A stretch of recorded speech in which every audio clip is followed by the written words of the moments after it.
Avec l'annonce du gouvernement provincial au début janvier de prolonger la fermeture des commerces non essentiels, la Chambre de commerce et d'industrie de Vaudreuil-Soulanges a réitéré par communiqué de presse le besoin d'aide économique pour ses membres et un plan de relance clair et précis.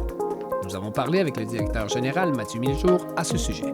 Et donc, comment vous accueillez cette nouvelle, toujours au milieu économique? Quelle position vous prenez par rapport à tout ça? Écoutez, c'est sûr que dans un premier temps, je pense qu'il faut réitérer là, qu'en tant qu'organisme, nous, on appuie les recommandations gouvernementales dans le sens où est-ce qu'il y a des mesures sanitaires qui doivent être prises, qui doivent être mises en place et on recommande fortement aux gens de suivre ces mesures-là.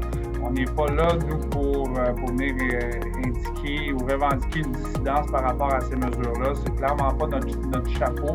C'est clairement pas notre expertise. Alors, il y a des gens qualifiés qui sont là pour ça et on leur fait confiance. Et en ce sens-là, on invite la population à respecter le plus scrupuleusement les mesures qui sont indiquées par le gouvernement.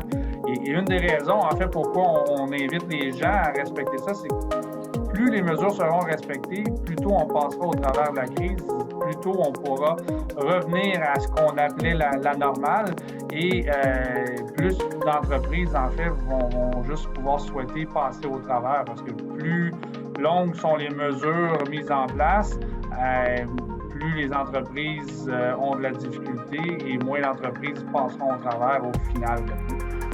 On est venu un peu rectifier le tir, c'est ce qu'on constate avec les annonces du 6 janvier dernier. On est venu rectifier le tir en réouvrant certains secteurs économiques. Alors, en ce sens, on le voit comme une mesure un peu plus ciblée. Il y aurait encore place à amélioration. On pense qu'il y a certains secteurs qui pourraient encore faire l'objet de réouverture. Je lisais encore, vous n'avez probablement lu, mais encore un article dans les journaux ce matin où est-ce qu'on venait reprendre encore cette idée-là d'arriver avec des mesures ciblées, mais qu'on n'avait pas nécessairement les statistiques qui le permettaient ou qu'on ne prenait pas le temps d'analyser les statistiques qui se faisaient sur la question.